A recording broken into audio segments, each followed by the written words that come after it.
Sahabat YKB, senang sekali dapat kembali menjumpai saudara dalam acara Wasiat Kekal berupa renungan firman Tuhan yang memandu kehidupan kita. Saya Pendeta Yanu Widyo Pramono dari GKI Kebayoran Baru.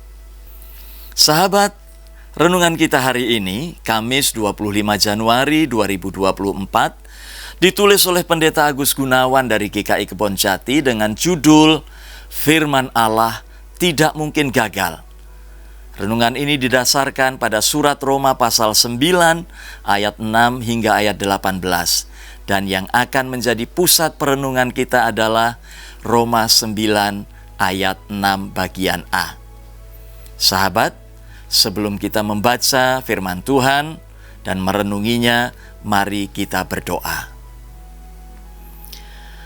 Tuhan Yesus yang Maha Baik, kami datang di hadapan-Mu dengan penuh syukur karena rahmat dan kasih-Mu yang senantiasa Engkau nyatakan dalam kehidupan kami.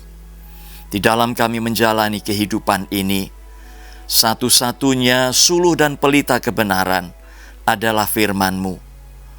Namun seringkali kami ragu akan firman-Mu, Tuhan.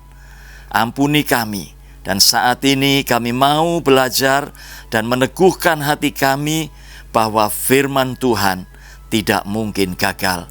Tuhan, tolonglah kami dalam kuasa dan terang Roh-Mu yang kudus yang memberikan hikmat dan pengertian akan kebenaran firman-Mu bagi kami. Di dalam Tuhan Yesus Kristus kami berdoa. Amin.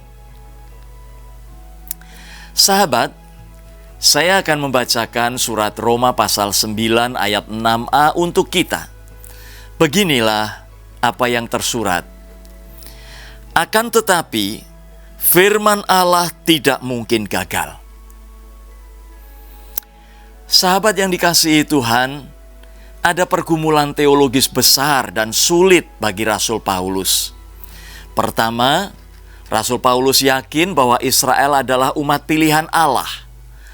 Kedua, dalam terang Kristus yang ia yakini, dengan menolak Kristus maka Israel terbuang dari Allah, bukan lagi menjadi umat pilihan. Jadi dengan demikian, apakah itu berarti pilihan Allah atas Israel gagal? Paulus mencari jawabannya dengan menggali ke kisah bapa-bapa leluhur Israel. Dan itu bisa kita baca pada ayat 7 hingga ayat 13. Dalam kisah Abraham dan Yakub, bukan anak tertua yang menjadi pewaris, tetapi anak lainnya. Keterpilihan dan keumatan bukan persoalan hubungan darah, tetapi hal kedaulatan Allah. Dan itulah yang terungkap di ayat 9. Sebab firman ini mengandung janji, pada waktu seperti inilah aku akan datang dan Sarah akan mempunyai seorang anak laki-laki. Sahabat, karena Allah memilih Kristus sebagai juru selamat manusia dari dosa dan hukuman Allah, maka Israel tidak otomatis selamat. Jadi bukan Allah yang gagal menggenapi janjinya, melainkan Israel bertanggung jawab atas penolakan mereka terhadap anak Allah, yaitu Yesus Kristus. Israel sendiri seolah menutup mata terhadap fakta tersebut. Mereka membanggakan diri sebagai keturunan Abraham dan umat pilihan. Padahal keselamatan itu terletak pada iman kepada Yesus. Sahabat, firman Allah tidak mungkin gagal. Sebagai pengikut Kristus, mari kita terus menggumuli firman Allah. Kita minta penyertaan dan pertolongan Roh Kudus agar kita mampu terus membaca, mengerti, dan melakukan firman Tuhan itu di dalam kehidupan kita. Sebagai pengikut Kristus, kita harus semakin mengenalnya, dan cara mengenalnya adalah dengan terus belajar firman Tuhan. Mari kita berdoa.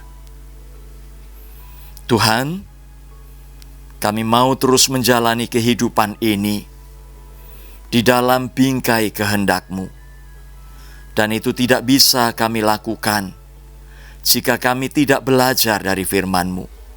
Oleh karena itu, biarlah Engkau terus memberikan kepada kami kesanggupan untuk belajar dari firman-Mu, bagaimana kami harus membangun kehidupan kami di dalam Kristus dan percaya penuh bahwa firman-Mu tidak mungkin gagal.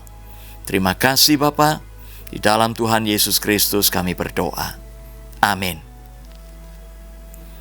Sahabat yang dikasihi Tuhan, demikian renungan kita hari ini. Jangan lupa subscribe, like, dan bagikan kepada sebanyak mungkin orang. Tuhan Yesus memberkati.